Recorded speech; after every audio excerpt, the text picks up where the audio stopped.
श्री शिवाय नमस्तुभ्यम। हर हर महादेव। छत्तीसगढ़ राज्य के राजनांदगांव के छुरिया हालेकोसा में गुरुजी पंडित प्रदीप मिश्रा जी के द्वारा श्री शिव महाप्राण कथा जो कि 4 जनवरी से चल रही थी वो आज 10 जनवरी को पूर्ण हो चुकी है।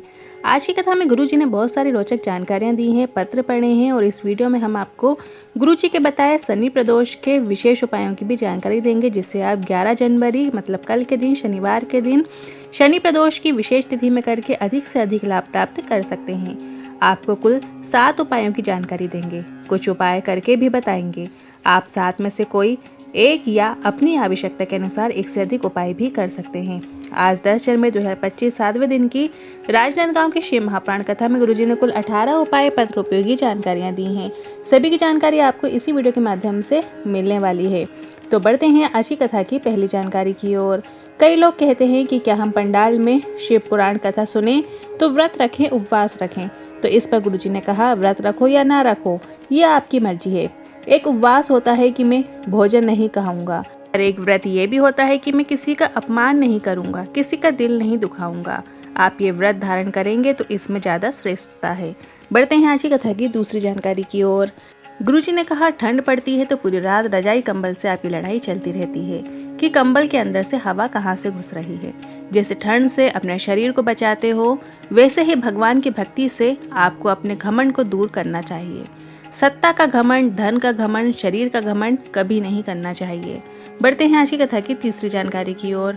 गुरुजी ने कहा, भगवान के मंदिर में कभी भी पांव सीधे करके नहीं बैठना चाहिए, लंबे पांव करके नहीं बैठना चाहिए। भगवान के पास कथा में या कभी भी जब आप भगवान के द्वार में जा रहे हो तो आपको पांव मोड़कर बैठना चाहिए।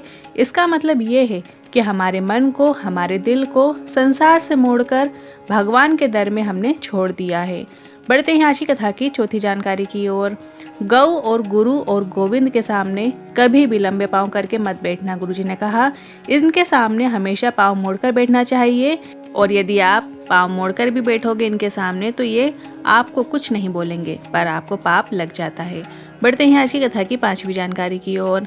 गुरुजी ने कहा, आप शिवरात्रि का व्रत कर रहे हैं, सोमवार की अष्टमी का व्रत कर रहे हैं, या प्रदोष या पशुपतिनाथ व्रत भी कर रहे हैं, या भोलेनाथ का कोई भी व्रत आप धारण कर रहे हैं, तो उसमें आप जो भोलेनाथ को अक्षत मतलब चावल के दाने अर्पित करते हैं, उसमें एक ही सही पर चावल के दाने को पीला किया जाता है और भोलेनाथ को अर्पित किया जाता है। और अक्षत को पीला करने के लिए आप हल्दी या पीले चंदन का उपयोग भी कर सकते हैं। ये इसलिए किया जाता है कि भोलेनाथ को आप अपने घर में आमंत्रित कर रहे हैं, इसलिए पीले चावल के दाने को अर्पित कर रहे हैं। तो इस तरीके से आप पीले चावल के दाने को पीला किया जाता है, आप चंदन या हल्दी का प्रयोग करके पीला करके भोलेनाथ के शिवलिंग पर अर्पित कर सकते हैं।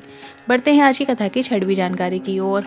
गुरुजी ने कहा, गीता प्रेस के शिव महाप्राण के विद्येश्वर संहिता में लिखा है, अगर श्री शिवाय नमस्तुभ्यम मंत्र का जाप करने वाले के मुख का भी दर्शन कर लेते हैं तो 1000 अश्वमेघ यज्ञ का फल आपको प्राप्त हो जाता है और आपके पाप क्षीण होना शुरू हो जाते हैं। इसलिए आपको कहते हैं कि आपको अपने घर के मुख्य द्वार में, अपने गाड़ियों में श्री शिवाय नमस्तुभ्यम मंत्र लिख देना चाहिए, ताकि उससे पढ़ने वालों को भी लाभ हो और आपको भी लाभ हो, और पढ़ने वाले के मुख का दर्शन आप करेंगे तो आपको भी लाभ होगा। बढ़ते हैं आज की कथा की 7वीं जानकारी की ओर। शशिकला जी पत्र लेकर आई। सावन के 2 लोटे जल ने मेरे बेटे का कल बना दिया। लिखती हैं, बेटा एग्ज़ाम में पास नहीं हो पा रहा था। मैंने कहा, कोई भी समय जब मन लगे तब बाबा के मंदिर जा, और मेरे बेटे ने बहुत कड़ी मेहनत करना शुरू की और मेरा बेटा शिवलिंग पर जल चढ़ाता, और आज मेरे बेटे का नीट का एग्ज़ाम क्लियर हो गया है और MBBS कर रहा है। उसी का आभार व्यक्त करने हम आए हैं। बढ़ते हैं आज की कथा की 8वीं जानकारी की ओर। बैजनाथ जी पत्र लेकर आए। मेरे घर में 20 साल से बाई काम करती थी, जिसका पति सरकारी नौकरी करता था, पर 3 साल से शराब पीने के कारण उसने अपनी नौकरी बिगाड़ दी और उसकी नौकरी चली गई। आपकी कथा नांदेड़ की पंडाल में सुनी और वहाँ की मिट्टी लेकर बाई को दे दी, और ये उसे देना शिव जी के मंदिर जाने को कहा, जल चढ़ाने को कहा, बेलपत्र चढ़ाने को कहा, और वो जल उसके पति को देने को कहा। उसने ऐसा ही करना शुरू किया और 3 महीने में ही उसके पति ने नशा करना छोड़ दिया, और कुछ समय बाद उसके पति की नौकरी का केस भी खत्म हुआ और उसकी वापस ज्वाइनिंग हो गई है। उसी का आभार व्यक्त करने आए हैं। बढ़ते हैं आज की कथा की 9वीं जानकारी की ओर। गुरुजी ने कहा, अगर प्रेम में या मित्रता में धन सामने आ रहा है तो वो प्रेम नहीं है, मित्रता नहीं है। और मित्रता और प्रेम में मांगा ना जाए, मुख की दशा देखकर ही स्वयं दे दिया जाए। बढ़ते हैं आज की कथा की 10वीं जानकारी की ओर। गुरुजी ने कहा, मित्रता केवल मित्र से ही नहीं, अपने घर में जो माँ बाप होते हैं, अपने घर के जो बुजुर्ग होते हैं, उनसे भी मित्रता होती है। ऐसा बोलते हुए आज गुरुजी की आंखों से आंसू आ गए। आप जब घर आते हैं नौकरी करके, व्यापार करके, तो अगर आपके घर के लोग आपसे प्रेम से बातें करते हैं तो आपकी पूरी थकान मिट जाती है। और बेटा बेटी भी जब नौकरी करके आए तो कितने ही थके क्यों ना हो, एक बार अपने माता पिता से प्रेम से थोड़ी देर बातें ज़रूर किया करें, थोड़ी देर उनके पास बैठा ज़रूर करें, उन्हें बहुत खुशी होती है। बढ़ते हैं आज की कथा की 11वीं जानकारी की ओर। कई लोग कह रहे थे कि आप तुमरुका जी की वेल वाटिका कुरुक्षेत्र धाम में क्यों बना रहे हो, तो इस पर गुरुजी ने कहा, उसका महत्व बताने में पूरी जिंदगी लग जाएगी। और आप भी जब कुरुक्षेत्र धाम की वेल वाटिका बनने के बाद दर्शन करेंगे तो ऐसा दर्शन आपको पूरी दुनिया में सिर्फ एक जगह कुरुक्षेत्र धाम में ही होगा। बढ़ते हैं आज की कथा की 12वीं जानकारी की ओर। आपको लगे आपका बेटा, बहू या बेटी कोई नौकरी या एग्ज़ाम की तैयारी कर रहे हैं तो उन्हें अच्छे से पूरी मेहनत करने को कहिए।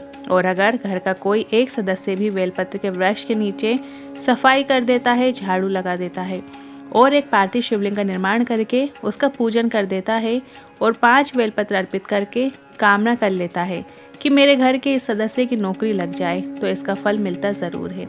आप ये विशेष उपाय किसी भी सोमवार की अष्टमी के दिन कर सकते हैं या मासिक शिवरात्रि में कर सकते हैं या सोमवार या प्रदोष के दिन भी कर सकते हैं। तो ऐसे में कल 11 जनवरी में प्रदोष का दिन पड़ रहा है, तो इस दिन आप भी ये विशेष उपाय करके अधिक से अधिक लाभ प्राप्त कर सकते हैं।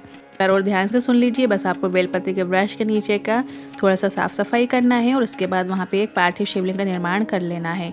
पार्थिव शिवलिंग का निर्माण करने के बाद पूजन अर्चन करना है, मतलब आप घी का दिया लगा सकते हैं, थोड़ा सा जल दूध अर्पित कर सकते हैं, चावल के दाने अर्पित कर सकते हैं। और इसके बाद आपको 5 बेलपत्र अपनी कामना करते हुए, अपनी नौकरी की कामना करते हुए या परिवार के सदस्य की जिसकी नौकरी लग जाए उसकी कामना करते हुए वो 5 बेलपत्र आपको उस पार्थिव शिवलिंग के ऊपर आपको अर्पित कर देनी है। बस आपको प्रदोष में ये विशेष उपाय को करना है। सुबह के समय आप इस उपाय को कल के दिन मतलब 11 जनवरी के दिन कर सकते हैं। बढ़ते हैं अगली 13वीं जानकारी की ओर। घर में धन संपदा की कमी हो, पैसों की कमी हो, घर में भंडार की कमी हो, तो आप ये उपाय इस शनिवार को शाम को अपने घर से ही कर सकते हैं। कल शनि प्रदोष का दिन है, 11 जनवरी है, तो इस दिन आप इस विशेष उपाय को कीजिएगा। कुबेर निरंजन दीप के बारे में गुरुजी ने विशेष जानकारी दी है। गुरुजी ने बताया है, कुबेर निरंजन दीप वह होता है जिसका आगे का भाग लंबा होता है और पीछे पकड़ने का स्थान होता है। आप वीडियो में देखकर भी समझ सकते हैं कुबेर निरंजन दीप कैसा होता है। आप इस दीपक में घी या तेल जो लगे वो आप भर सकते हैं। इसके बाद आपको इसमें एक लौंग या काली मिर्च या काली तिल के थोड़े से दाने या चावल या फूल की पत्ती उस कुबेर निरंजन दीप में डालना ज़रूर होता है, ताकि हमारे घर में भंडार हमेशा भरे रहें। कभी भी उस दीपक को जो कुबेर निरंजन दिया होता है उसको खाली नहीं जलाया जाता, मतलब उसमें कुछ ना कुछ डाला जाता है, तब आप उस दीपक को प्रज्वलित कर सकते हैं। ये उपाय आप शनिवार के दिन अपने घर से ही शाम को कर सकते हैं और अपने घर में धन संपदा की वृद्धि कर सकते हैं। कुबेर निरंजन का दिया विशेष महत्व रखता है, जैसे कि कुबेर निरंजन के नाम से ही आप उसका महत्व जान सकते हैं, जिसमें कुबेर जुड़ा हुआ है। बढ़ते हैं अगली 14वीं जानकारी की ओर, उपाय की ओर। आप अगर लिंग पुराण पढ़ेंगे या आप शिव अंक को भी पढ़ेंगे तो उसमें भी आपको वर्णन मिलेगा। शनि दोष हो या मंगल दोष हो या केतु का दोष हो, राहु का दोष हो या बृहस्पति का दोष हो या पितृ दोष हो या काल सर्प दोष हो या वास्तु दोष हो या दुनिया के जितने भी दोष हैं उनमें से कोई भी दोष यदि आपकी कुंडली में हो रहा है या आपके ग्रह में हो रहा है, तो पीपल के वृक्ष से जो बूंद टपकती है, पीपल का वृक्ष में से हल्की से ओस जैसी बूंद टपकती है और उस जल को मात्र एक बिंदी, उस जल को आपको ले लेना है और फिर एक बिंदी उस जल की आपको शिवलिंग पर जल जहाँ से नीचे की ओर गिरता है उस स्थान पर आपको लगा देना है और 1 लोटा जल शिवलिंग के ऊपर अर्पित कर देना है। आप फोटो के माध्यम से भी देखकर समझ सकते हैं बिंदी आपको कहाँ पर लगानी है।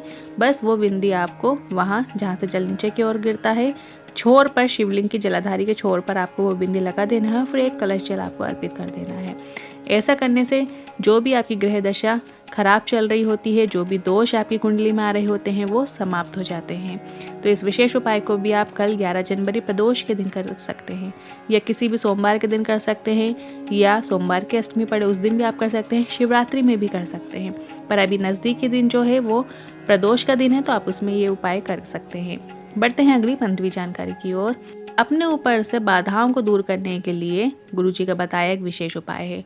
अपने ऊपर जो भी बाधाएं आ रही होती हैं, दिन अच्छे नहीं चल रहे होते हैं, तो प्रदोष में आपको ये उपाय करना है। आपको 1 कलश जल लेना है, और 1 कलश जल लेंगे जब आप, तो उसमें थोड़ा सा आपको गंगा जल की कुछ बूंदे आपको डाल लेना है, साथ में थोड़ा सा आपको शहद मिला लेना है। इसके बाद वो जल कलश लेकर आपको शिवालय पहुंच जाना है, और शिवालय में शिवलिंग के ऊपर आपको ये जो जल है, जो इसमें आपने गंगा जल और शहद मिला लिया है, वो जल आपको शिवलिंग पर अर्पित कर देना है।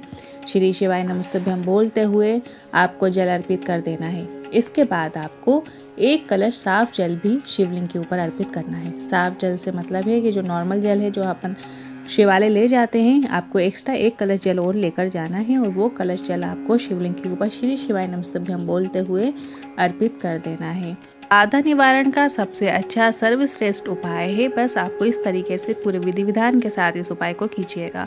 प्रदोष के दिन कीजिएगा, सुबह के समय आपको इस विशेष उपाय को कीजिएगा। कल 11 जनवरी प्रदोष का दिन है, तो इस समय आपको सुबह के समय ये उपाय आप कर सकते हैं। बस आपको शिवालय जाना है, शहद और गंगा जल वाला जल आपको शिवलिंग के ऊपर अर्पित कर देना है, और इसके बाद 1 कलश साफ जल आपको श्री शिवाय नमस्तुभ्यं का मंत्र जाप करते हुए धीमी धीमी धार से शिवलिंग के ऊपर अर्पित कर देना है। बाधाओं का निवारण के लिए, बाधाओं को दूर करने के लिए बहुत ही अच्छा उपाय है। अब बढ़ते हैं अगली 16वीं जानकारी की ओर। कल प्रदोष का दिन है, और इस दिन किया जाने वाला एक और विशेष उपाय है, जो कि धन प्राप्ति के लिए किया जाता है, या कर्जा मुक्ति के लिए भी इस उपाय को आप कर सकते हैं। यदि आप कर्जा मुक्ति के लिए इस उपाय को करेंगे, तो आपको 5 शनिवार ये विशेष उपाय को करना है। प्रदोष काल में ये उपाय किया जाता है, मतलब शाम के समय जब सूरज ढल रहा होता है, तो 45 मिनट पहले का समय और 45 मिनट बाद तक का समय प्रदोष काल कहलाता है। तो इस बीच आपको इस विशेष उपाय को करना है। बस आपको पीपल के वृक्ष के नीचे जाइएगा, शाम के समय पीपल के वृक्ष के नीचे जाइएगा, पर आपको खाली हाथ नहीं जाना है। आपको साथ में एक दिया लेकर जाना है। दिए में आपको गोल बाती बना लेना है, और गाय के घी का दिया आपको बना लेना है। घी का दिया आपको गोल बाती का बनाना है, और पीपल के वृक्ष के नीचे आपको ज्वलित करना है। श्री शिवाय नमस्तुभ्यं बोलते हुए पीपल के वृक्ष के नीचे अपनी कामना करते हुए, चाहे आप धन संपदा के लिए इस विशेष उपाय को कर रहे हो, चाहे कर्जा मुक्ति के लिए आप इस विशेष उपाय को कर रहे हो, कामना कर लेना है। पर ध्यान रखिए, धन संपदा के लिए आपको घी के दीपक का प्रयोग करना है। मतलब आपको जो दिया बनाएंगे घी का बनाना, और कर्जा मुक्ति के लिए यदि आप इस उपाय को कर रहे हो, तब आपको सरसों के तेल का दीपक बना लेना है, पर बाती इसमें गोल ही रहेगी। कम से कम 5 शनिवार आप इस विशेष उपाय को कीजिएगा, आपको लाभ जरूर देखने को मिलेगा। लक्ष्मी की आवक आपके घर में होने लगेगी, और जो कर्जा आपके ऊपर चल रहा है वो धीरे धीरे समाप्त होने लगेगा। बढ़ते हैं अगली 17वीं जानकारी की ओर। मुक्ति से जुड़ा एक और विशेष उपाय है, जो कि आप कल के दिन मतलब 11 जनवरी प्रदोष के दिन कर सकते हैं। उपाय को करने के लिए आपको एक लौंग की आवश्यकता होगी। लौंग जो हमारे रसोई घर में होती है, बस आपको एक लौंग ले लेना है, पर आपको लौंग ऐसी लेना है जो कहीं से भी खंडित ना हो। ध्यान सुनिए, जब लौंग में जो फूल बना होता है वो पूरी तरह से बना होना चाहिए, उसमें पूरी गुमठी भी लगी होनी चाहिए। इस तरीके की आपको एक लौंग लेना है, कहीं से भी टूटी ना हो, इस बात का आपको ध्यान रखना है। बस आपको 1 कलश जल ले लेना है। 1 कलश जल ले लीजिए, अपने घर के मटके से परिंदे से आपको वो जल ले लेना है, और उसके अंदर आपको 1 लौंग जो हमने बताई है पूर्ण होनी चाहिए, वो लौंग आपको जल कलश के अंदर डाल लेना है। अब वो जल कलश लेकर आपको शिवालय नहीं जाना है, ध्यान रखिए, वो जल कलश लेकर आपको वट वृक्ष के नीचे जाना है। जहाँ वट वृक्ष है, वट वृक्ष के नीचे आपको जाना है, और जड़ के पास ये लौंग वाला जल आपको वृक्ष की जड़ों में अर्पित कर देना है। यहाँ पे आपको वटकेश्वर महादेव का नाम स्मरण करना है। वटकेश्वर महादेव का नाम स्मरण करते हुए श्री शिवाय नमस्तुभ्यं बोलते हुए आपको वो लौंग वाला जल अर्पित कर देना है, और इसके बाद आपको गोल बाती का दीपक लगाना है।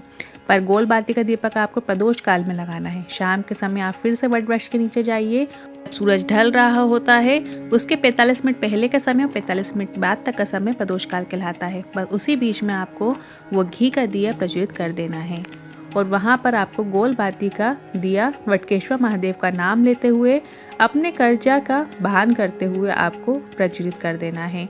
ये बहुत ही विशेष उपाय है, महा उपाय है। इससे आपकी कर्जा मुक्ति दूर होती है, ये निश्चित है। बढ़ते हैं अगली 18वीं जानकारी की ओर। गुरुजी की जो आगामी कथाएं हैं उनकी एड्रेस जान लेते हैं और कहाँ कहाँ कथाएं होंगी, किस तारीख में कथाएं होंगी वो जान लेते हैं। ये कथा तो आज समाप्त हो गई है, जो राजनांदगांव हालेकोसा में चल रही थी। आज 10 जनवरी को आखिरी दिन की कथा थी। अब इसके बाद गुरुजी की जो अगली कथा है, जो कि आप आस्था चैनल यूट्यूब के माध्यम से देख सकते हैं, अब अगली जो कथा है वो 16 तारीख से आएगी। 16 जनवरी से 22 जनवरी वो शिव महापुराण कथा चलेगी और सूरत गुजरात में वो कथा रहेगी। यदि आप सूरत गुजरात से ये वीडियो सुन रहे हैं या आसपास के जगह से सुन रहे हैं तो आपके लिए बहुत उपयोगी जानकारी है। उस कथा स्थल का जो एड्रेस है वो सुन लीजिए।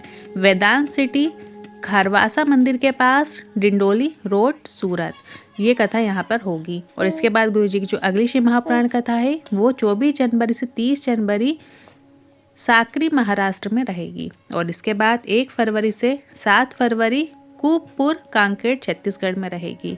फिर गुरुजी की जो अगली शिव महापुराण कथा है वो 10 फरवरी से 16 फरवरी प्रयागराज में रहेगी। और इस कथा का एड्रेस भी हमें प्राप्त हो गया है, वो भी आप सुन लीजिए। सेक्टर नंबर 21, पीपा पुल नंबर 1, सतुआ बाबा शिविर में त्रिवेणी शिव महापुराण कथा रहेगी। इस शिव महापुराण कथा का नाम रहेगा त्रिवेणी शिव महापुराण कथा। अब अगली जो इसके बाद कथा होगी वो 17 फरवरी से 23 फरवरी तारा बाबा की कुटिया सिरसा में होगी। फिर गुरुजी की जो अगली शिव महापुराण कथा है वो 25 फरवरी से 3 मार्च रुद्राक्ष महोत्सव रहेगा। सीहोर कुबरेश्वर धाम में ये शिव महापुराण कथा होगी।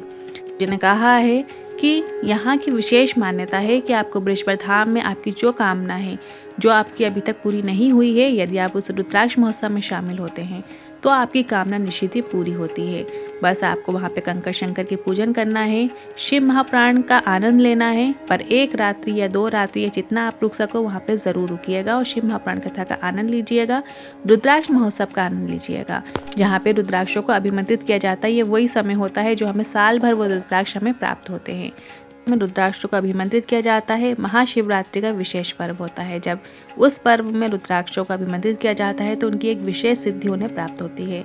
वही रुद्राक्ष जो हमें साल भर, वर्ष भर हमें मिलते हैं, जो कि एकदम फ्री रहते हैं। आप सीहोर कुबरेश्वर धाम में लाइन में लगकर वो रुद्राक्ष प्राप्त कर सकते हैं। कुबरेश्वर धाम से रुद्राक्ष मिलते हैं, उनका एक विशेष महत्व होता है, जो कई रोगों में, कई बीमारियों से हमें मुक्ति दिलाते हैं। बस उसको क्या करना है, रुद्राक्ष को लाना है, रात में तांबे के पात्र में कलश के अंदर उस रुद्राक्ष को जल के अंदर डुबो देना है। इसके बाद सुबह के समय उस रुद्राक्ष को निकाल कर वो जल शिवलिंग के ऊपर अर्पित किया जाता है। श्री शिवाय नमस्तुभ्यं बोलते हुए अर्पित किया जाता है। और जलाधारी से जो जल हम प्राप्त करते हैं वो औषधि रूप में आप प्राप्त करते हैं। और फिर उस जल का आचमन करने से जो हमारे शरीर के रोग हैं, ताप हैं, वो दूर हो चले जाते हैं। बहुत से ऐसे पत्र आते हैं जिसमें रुद्राक्षों का विशेष महत्व होता है, रुद्राक्षों का जिक्र होता है कि हमने सीहोर के रुद्राक्ष को पानी में गलाकर वो उस जल का आचमन कराया, इससे हमारे ये रोग समाप्त हुए, वो रोग समाप्त हुए। हम रोज की कथाओं में पढ़ते हैं। ये शिव महापुराण कथा 25 फरवरी से 3 मार्च तक चलेगी। सीहोर कुबरेश्वर धाम की धरा से चलेगी, तो आप इस कथा का आनंद जरूर लीजिएगा। आज के इन उपाय से जुड़े मन में कोई सवाल या क्वेश्चन है तो आप कमेंट के जरिए पूछ सकते हैं। साथ ही हमने एक व्हाट्सएप चैनल बनाया है जिसकी लिंक हमने कमेंट बॉक्स में पिन कर दी है। आप हमारे व्हाट्सएप चैनल को ज्वाइन कर सकते हैं, जो कि एकदम फ्री है, जिसमें रोजाना की विशेष तिथियों की जानकारी आपको प्राप्त होती है। यहाँ तक हमारे साथ जुड़े रहने के लिए दिल से धन्यवाद। आपको आज की कथा अच्छी लगी हो तो कमेंट के जरिए जरूर बताइएगा। वीडियो थोड़ा भी उपयोगी लगा हो तो वीडियो को लाइक करके कमेंट बॉक्स में हर हर महादेव जरूर टाइप कीजिएगा। श्री शिवाय नमस्तुभ्यं।